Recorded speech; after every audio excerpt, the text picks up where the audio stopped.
जय श्री कृष्णा भक्तों, आज हम अपनी इस वीडियो में नवरात्रि के 7वें दिन माँ दुर्गा माँ कालरात्रि की शक्ति की पावन कथा के बारे में जानेंगे। नवरात्रि के 7वें दिन यानी महासप्तमी को माता कालरात्रि की पूजा की जाती है।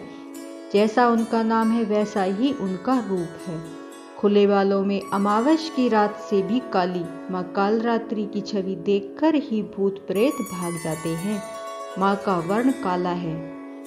इन देवी के 3 नेत्र हैं। ये तीनों ही नेत्र ब्रह्मांड के समान गोल हैं। इनकी सांसों से अग्नि निकलती रहती है। ये गर्दभ की सवारी करती हैं। ऊपर उठे हुए दाहिने हाथ की वर मुद्रा भक्तों को वर देती है। दाहिनी ही तरफ के नीचे वाला हाथ अभय मुद्रा में है, यानी भक्तों को हमेशा निडर निर्भय रहो नाम से अभिव्यक्त होता है कि माँ दुर्गा की ही 7वीं शक्ति कालरात्रि के नाम से जानी जाती हैं। अर्थात इनके शरीर का रंग घने अंधकार की तरह एकदम काला है। नाम से ही जाहिर है कि इनका रूप भयानक है। सिर के बाल बिखरे हुए और गले में विद्युत की तरह चमकने वाली माला है। बाईं तरफ के ऊपर वाले हाथ में लोहे का कांटा और नीचे वाले हाथ में खड़ग है। माँ कालरात्रि का 7वां दिन तांत्रिक क्रिया की साधना करने वाले भक्तों के लिए बहुत ही महत्वपूर्ण होता है। 7वीं की रात्रि को सिद्धियों की रात भी कहा जाता है। इस दिन माँ कालरात्रि की पूजा अर्चना से भक्तों के सभी दुख संताप दूर हो जाते हैं। ये शत्रुओं का नाश करते हुए अशुभ ग्रहों से दोषों से मुक्ति दिलवाती हैं। जो हमारे जीवन में अशुभ ग्रह होते हैं उनके दोषों से हमें मुक्ति दिलवाती है। इस दिन माता को प्रसन्न करने के लिए गुड़ का नैवेद्य अर्पित करना चाहिए। इससे घर में दरिद्रता का वास नहीं होता। इस दिन कन्याओं को रुमाल और खुशबूदार चीजें भेंट कर आशीर्वाद प्राप्त करना चाहिए।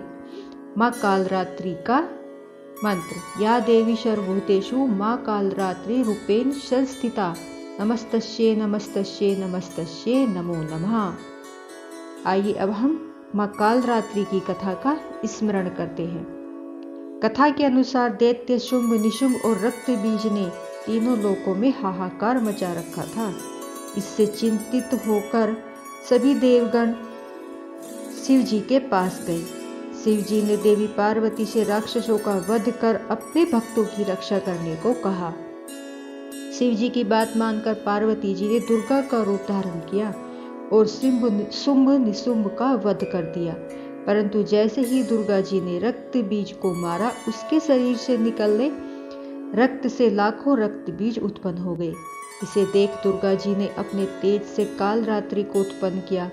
इसके बाद जब दुर्गा जी ने रक्त बीज को मारा तो उसके शरीर से निकलने वाले रक्त को कालरात्रि ने अपने मुख में भर लिया और सबका गला काटते हुए रक्त बीज का वध कर दिया। इनका रूप भले ही भयंकर हो, लेकिन ये सदैव शुभ फल देने वाली माँ है, इसलिए ये शाकुंभरी कहलाई। अर्थात इनसे भक्तों को किसी भी प्रकार से भयभीत या आतंकित होने की बिल्कुल भी आवश्यकता नहीं है। उनके साक्षात्कार से भक्त पुण्य का भागी बनता है।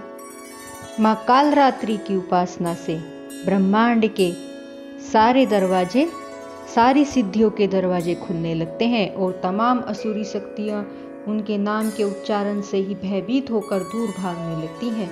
इसलिए दानव, दैत्य, राक्षस और भूत प्रेत उनके स्मरण से ही भाग जाते हैं। अंधकार में स्थितियों का विनाश करने वाली शक्ति है माँ कालरात्रि। काल से भी रक्षा करने वाली यह शक्ति है। ये ग्रह बाधाओं को दूर करती हैं और अग्नि, जल, जंतु, शत्रु और रात्रि भय दूर हो जाते हैं। इनकी कृपा से भक्त हर तरह के भय से मुक्त हो जाते हैं। नवरात्रि के 7वें दिन माँ कालरात्रि की पूजा अर्चना की जाती है।